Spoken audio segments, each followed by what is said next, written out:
we started a thing last week for a weekly progress report on Harrison Barnes. And I'm going to say here, in what's supposed to be the second week of it, even though we've been kind of doing it all year, but officially the second week of it, I don't know if this needs to continue further. He's been quite good in his last 6 games. First of all, for reference, he was in his first 9 games of the year. Harrison Barnes was scoring 9.9 points a game, grabbing 5.3 rebounds, 1.9 assists, under a steal a game, and shooting 16.7% from 3. In his last 6, he's scoring 16.8 points per game, with 6.3 rebounds, 2.6 assists, over a steal a game, and shooting 42.1% from 3. Now that's exactly what you expect. That's exactly the stat line that I was kind of thinking, like 15, 16 points a game, like all that. I mean, I think the rebounds are real nice. And man, and like I kind of alluded to earlier, it's just like he's feeling a little more comfortable, I think, in the offense. And he's definitely one of those guys that's steady when he needs to be steady, even if that means being kind of marginal. But that also means he's always constant on the glass, making the right play. But also, if things get stagnant, sometimes he'll get mixed in there with bench players and whatnot, or whatnot, and like late in the first quarter and into the second quarter.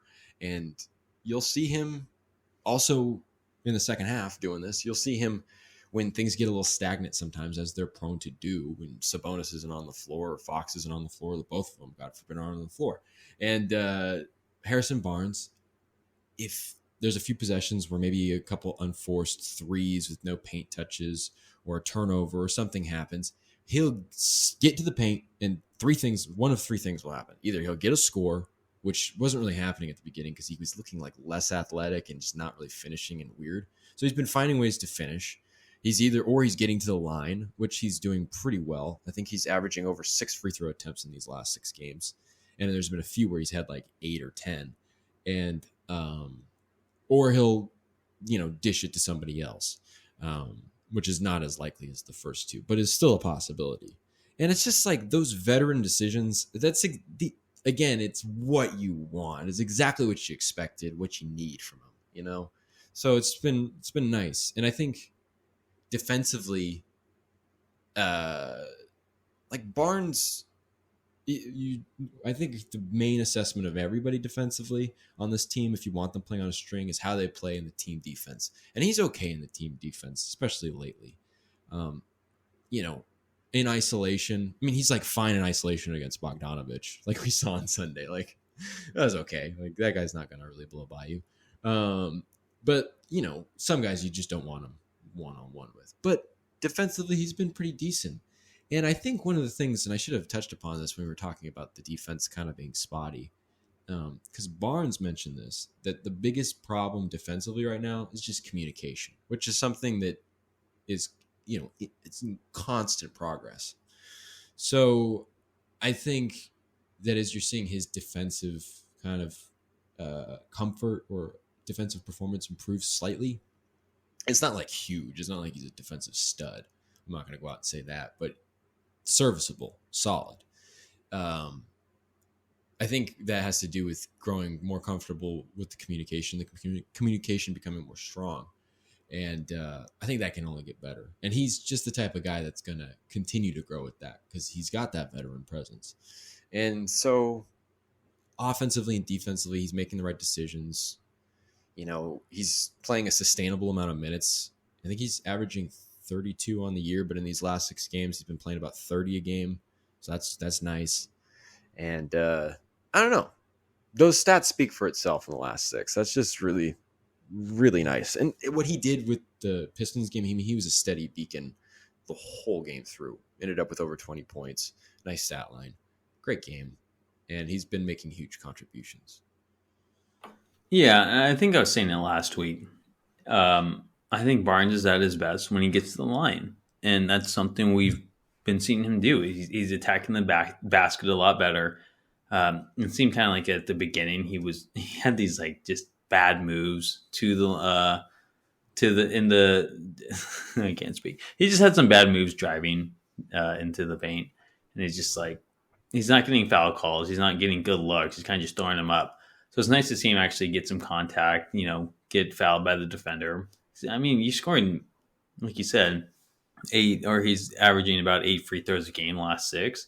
That's for Barnes 6-7 points right there. So then you have to I don't know. It just opens up a lot for him and kind of gets him in the flow. So like like I was saying, like earlier this year too. Yeah, it was disappointing seeing Barnes start off like this, but if anyone's going to get back to form, it's going to be Harrison Barnes.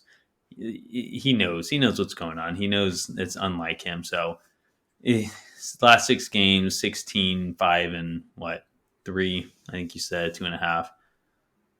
That's Barnes' numbers right there, and that's what you need. And Kings have been winning with him getting back to form. So he's an important player on this team, and a lot of the success will depend on him. So he needs to keep this up all year round. Barnes, he doesn't have a backup small forward for some reason. We got rid of Bazemore and kept Chima Maneke, but I don't know. It's nice to see, and he just got to keep it up. Really, his play means a lot. So yeah, and before that great game against Detroit, James Ham reported that the Kings, according to a league source, are not exploring any trades involving Harrison Barnes, and that they're instead looking to build upon this chemistry. And we could go through the deduction process of figuring out what this possibly means. But to me, that kind of sounds like, well, you're going to give him an extension then, right? Because that's the big thing. It's not really necessarily about whether or not he's playing well or not, was whether they wanted to trade him or not. But it did go into his value, so it mattered. But it was because he's not necessarily they won't necessarily be able to retain him next year, and you want that security going forward. And if they're looking to keep him and they're looking to build chemistry, and he's only 30, people are talking about getting a 32-year-old Jay Crowder, so it's like Barnes still has a couple of good years, especially the way he's playing now. It definitely seems that way, that he's still got some good years left in him. A contract extension got to be on the way, right? And that's a good idea, right? Yeah, and just essentially because the small forward free agent market next year isn't that crazy unless you can bring over Jeremy Grant and then play him at the small forward. That's about it. Gonna let go of him. Yeah, so that's about it. I have it up. I think I saw Will Barton as a free agent. Chris Middleton is a player option. So unless you can somehow pry him away from the Bucks, which is not going to happen. Yeah, I don't know that's gonna that's about it for free agent. I mean, he's the first small forward after Middleton that pops up on like the big board of free agents, unrestricted free agents. Not even unrestricted. Chris Middleton has a player option, so he's the first small forward. Jeremy Grant, he's more of a power forward than a small forward. Then you got like Will Barton, and then Kelly Oubre Jr. I guess I don't know how he's doing anymore, but yeah, and then Jay Crowder, of course. So not a lot to choose from next year, and on top of that, even if you have your eyes set on one of those guys, like we're Sacramento, it doesn't mean you can pick them up. So it's nice to see Barnes doing better because you kind of are hoping that you can get him on a contract extension. Maybe, obviously not a 4-year, $80 million deal like he signed when he first came, or in that first contract he signed here. But if you can get him, in the $15 million range, and if he throws up 16, 5, and 3 for the rest of the season, then he's going to be worth at least 15 mil at the small forward position. So this is a team built to win, and you cannot have a gap at that small forward position. Barnes fills it. He's been here forever. He knows Sacramento, and he's just a vet. This is a younger team. It's nice to have like a 30-year-old like Barnes, like not just a 30-year-old, but Barnes at 30 years old. Like that's a vet right there, you know. So he brings a lot of value to this team. So they probably should be looking into contract extensions for that man. Yeah, it just seems like the smart decision. I mean, as you're laying out there, I mean, like maybe the only argument you could make is like if the Kings wanted to stick with that, like everybody between the age of like 23 and 26 or whatever, like maybe you go after Kelly Oubre, but I feel like I still want. I feel like if I'm McNair, given the viewpoint on this year and the 2 years after, I would want Barnes.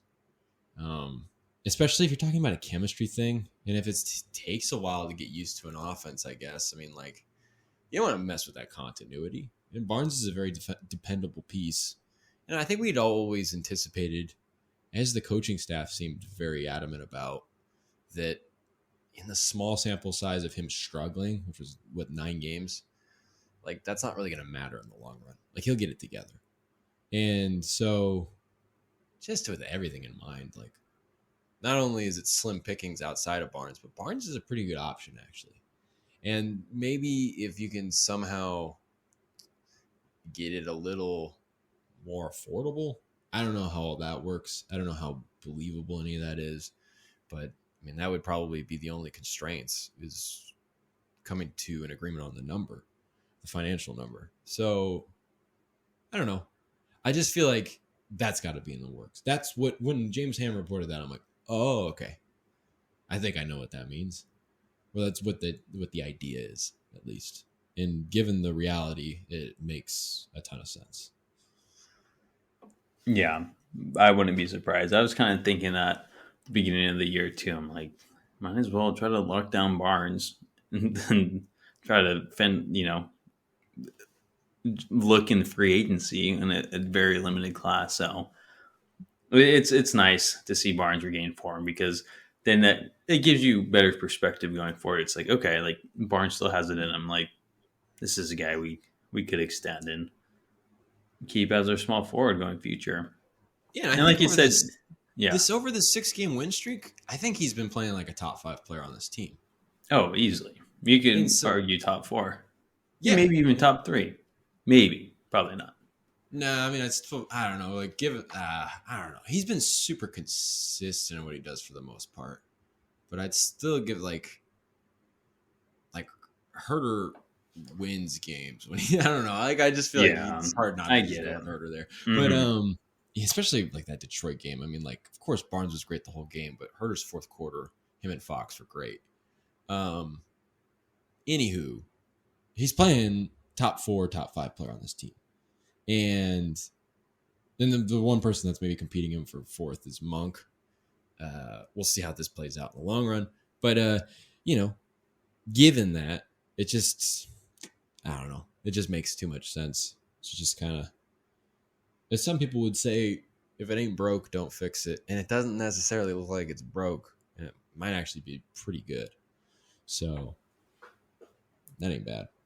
No, not at all. He's really turned it around, and it's great to see. And Barnes had it in him all along. It kind of felt like when, not if, but Mm-hmm. he started off really bad. He started off really poor, which was so uncharacteristic, which brought up those flags. But he turned it around quick enough. So he looks like same old Harrison Barnes baking, cookies in his off time cleaning the house. So Twice a day.